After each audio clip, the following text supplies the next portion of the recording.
दोस्तों, उत्तर प्रदेश पुलिस चाहे जितने भी दावे करे, योगी सरकार चाहे जितने भी दावे करें, लेकिन कहीं ना कहीं जब कोई मामला आता है तो पुलिस के दावे ढेर नज़र आते हैं और योगी सरकार की जो पकड़ है अपने अधिकारियों पे या कहें कि राजनीति पे, वो छूटती नज़र आती है। ऐसा ही एक मामला बांदा में हुआ है, बुंदेलखंड का बांदा जिला, जहाँ पे अमन त्रिपाठी हत्याकांड के 11 से अधिक दिन बीत गए हैं। इसके बाद भी परिवार संतुष्ट नहीं है और सबसे बड़ी बात यह है कि बांदावासी लगातार आवाज़ उठा रहे हैं, पत्रकार लगातार लिख रहे हैं, बहुत सारे आरोप प्रत्यारोप का दौर चल रहा है। लेकिन इस बीच ये बताना बहुत ज़रूरी है कि एक व्यक्ति ऐसा है जो अभी भी आंसू लिए टहल रहा है उस न्याय के लिए जिसमें उसके बेटे को मारा गया।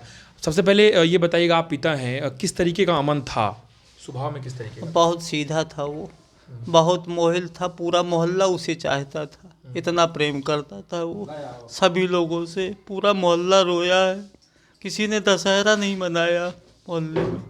हाँ, तो किस तरीके की घटना थी, पूरा एक बार बताइएगा, क्योंकि बहुत सारे लोग ये जानना चाहते हैं कि उस तरीके घटना हुई किस तरीके की थी। 11 तारीख आपने बताया अभी, क्या हुआ था उस दिन, कैसे पता लगा, फिर किस तरीके का पूरा घटनाक्रम हुआ?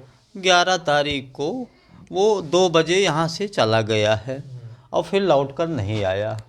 12 तारीख को अजनबी व्यक्ति को फ़ोन मिलता है, वो बताता है कि मुझको कनवारा बाईपास पठान बाबा के पास ये मोबाइल मिला है, दरदा छावनी रोड में। और उसके बाद उसने कहा कि हम तुमको मोबाइल दे देंगे, और उसने मोबाइल हमको न दे करके चौकी में जमा कर दिया। हम चौकी गए, चौकी में जानकारी दी कि भाई ये मोबाइल आपको कौन दे गया है।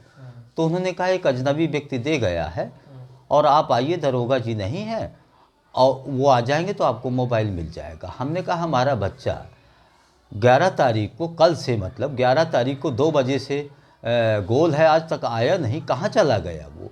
मम्मी उसकी व्रत थी, वो तो फल नहीं आए थे यहाँ पर, तो कहने लगा कि लाइए मम्मी मैं फल ले आऊँ, फिर लौट कर नहीं आया वो। फिर उसके बाद में उसकी जो है वो कॉल डिटेल के द्वारा उनको ट्रेस किया गया। उसमें से एक सम्राट सिंह नाम का लड़का है, वो आया और उसी के द्वारा सारे लड़के आए और उसी ने लाश बरामद कराई, उसी ने कपड़ा बरामद कराया। फिर क्या हुआ, पुलिस की किस तरीके की कार्यशैली रही, पुलिस ने क्या किया फिर? क्यों आप लोग ये लगातार अभी भी कह रहे हैं कि पुलिस संतुष्ट नहीं है पुलिस की कार्यशैली से आप बांदा की?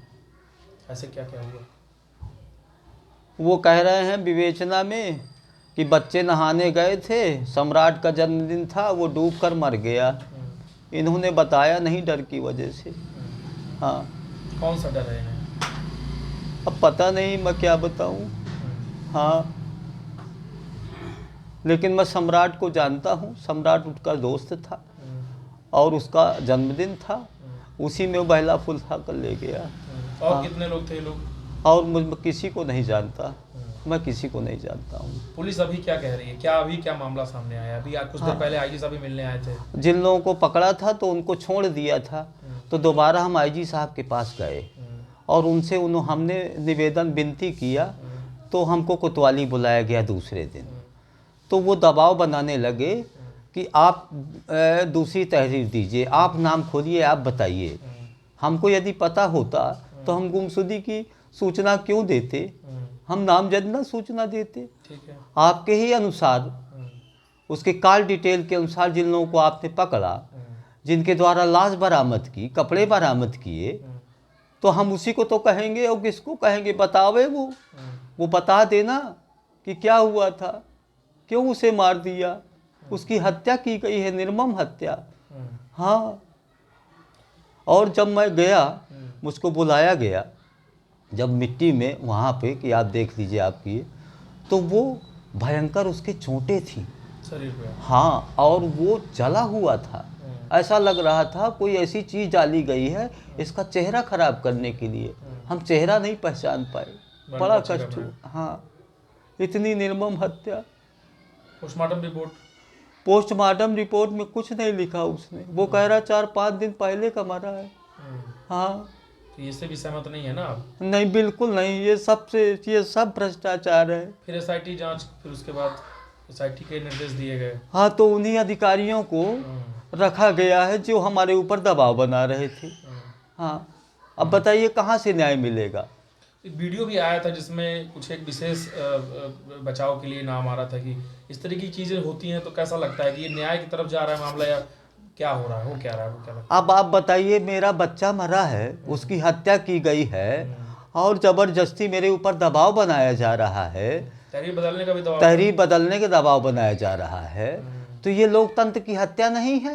अच्छा, इसी लोकतंत्र से याद आया कि आप अभी जब चर्चा हो रही थी तो आप बता रहे थे कि भारतीय जनता पार्टी की काफ़ी कर्मठ आप पदाधिकारी भी रह चुके और आपकी पत्नी भी रह चुकी पद पे। तो जब ये एक सरकार है भारतीय जनता पार्टी की, और ऐसे में अगर ऐसा होता है तो उम्मीद योगी जी से ही रहती ही है, जी। हमें भी है, आपको भी है। इसके बारे में थोड़ा बताइए कि एक कार्यकर्ता के साथ जब इतना बड़ा दुख आफत जब टूटती है तो उसको कैसा महसूस होता है अपनों के बीच में? इसी अति विश्वास के कारण हमने सोचा कि पुलिस अच्छा कार्य कर रही है, हमारी सरकार है, तो हमने ध्यान नहीं दिया। हाँ, और हमारे साथ में इतना बड़ा खेल कर दिया गया। अब हमारे ऊपर दबाव बनाया जा रहा है।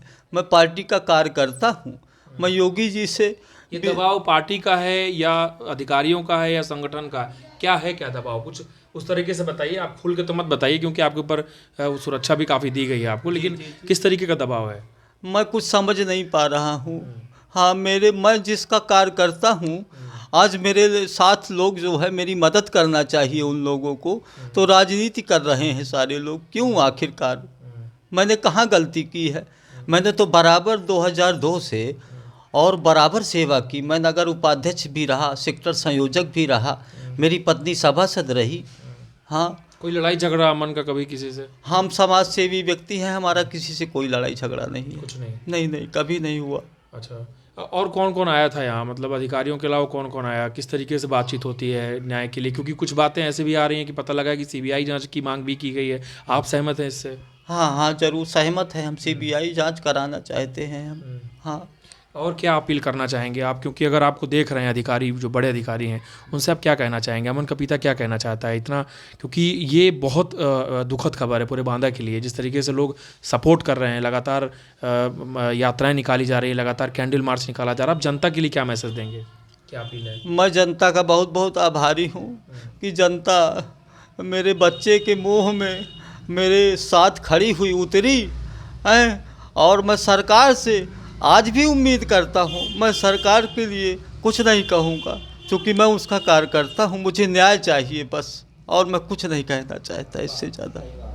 तो ये एक पिता की करुण पुकार है, और उस पिता की, जिस पिता का कहना है कि जब अमन चला गया तो त्यौहार नहीं मनाया मोहल्ले वालों ने।